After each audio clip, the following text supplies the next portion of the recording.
Et yo les amis, j'espère que vous allez tous bien. Donc je reviens avec une vidéo aujourd'hui d'Ibra TV en sparring. Il fait un sparring contre un combattant professionnel du Bellator, d'accord? Donc tout le monde connaît le Bellator. Très très grosse organisation. Donc pour revenir sur le sparring, avant de vous mettre la vidéo, beaucoup de monde, dont moi, pension qu'Ibra TV était éclaté de ouf. De toute façon, il était éclaté de ouf. Il avait absolument pas de pied-point. Ça, tout le monde le sait. Il n'y a pas de débat sur ça. Mais vous allez voir, pendant le sparring, il a progressé. Il a progressé à un tel point que je pense qu'il y aurait moyen qu'il casse la bouche à Greg MMA. S'il vient avec un bon game plan, etc., il y a moyen qu'il fasse quelque chose. Il y a encore quelques jours, même hier, avant-hier, avant que je voie la vidéo, je me suis dit, non, il va se faire rouler dessus. Mais il progresse bien. Donc, vous allez voir, dites-moi ce que vous en pensez. Après, bon, c'est pas un combattant professionnel, vous voyez ce que je veux dire. Mais il progresse vite. Et il a des aptitudes, il a une très bonne lutte physiquement, il a l'air très très fort, très puissant. Il a l'air d'avoir gagné en cardio aussi. Donc il y a moyen au final que ça fasse un bon combat. Vraiment, je suis très très hype. Je vous ai dit là, il y a quelques jours, je me disais c'était un combat bidon ça, vous voyez. Mais là, en ayant vu son entraînement, je commence à être hype par ce combat-là. Donc voilà les gars, je vais vous mettre le combat et dites-moi ce que vous en pensez.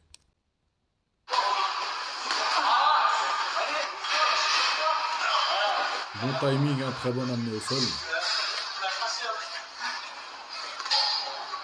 Et dites-vous les gars là, le mec c'est Romain Desbiens, c'est un combattant professionnel du Bellator.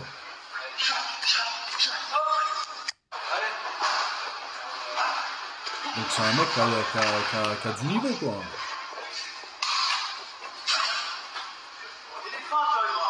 Regardez comment il se déplace, beaucoup mieux qu'avant.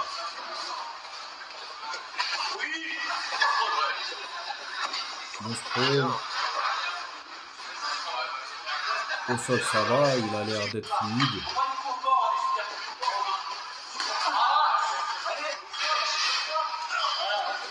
Donc voilà les gars, je sais pas ce que vous en pensez, mais franchement il progresse très très vite. Je sais pas de quand date ce sparring, puis il y a peut-être, ça date peut-être de quelques mois, quoique non, parce qu'il a la boule à Z.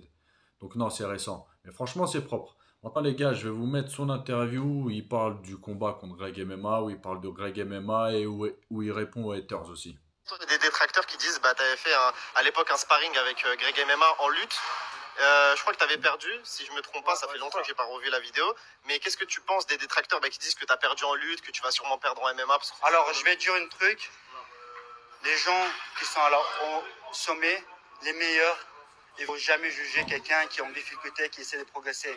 Mais les gens qui ne font pas grand-chose, qui sont construits une image de leur propre importance, eux vont juger en voyant vouloir de s'en sortir. Donc, ces gens-là, je comprends, c'est humain, hein, ça me touche pas, mais je t'en fous, ça passe au-dessus. Voilà, c'est aucune importance. Ça fait partie de l'humain, donc je l'accepte, mais ça me touche pas. Ça marche. Parce que les meilleurs, je vais prendre, je sais pas moi, Daniel Voirin, Benoît Saint-Denis. Je crois qu'ils m'ont dit, ah, t'es une grosse.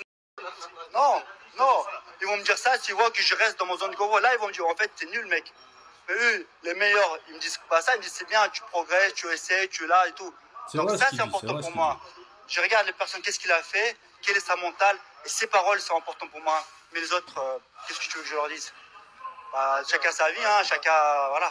Venez essayer du MMA, venez tourner ici. Bon, je pense pas que ce soit possible avec la team de Daniel Warren, mais venez essayer. Bah, par exemple, la YFC, et après, vous pourrez parler.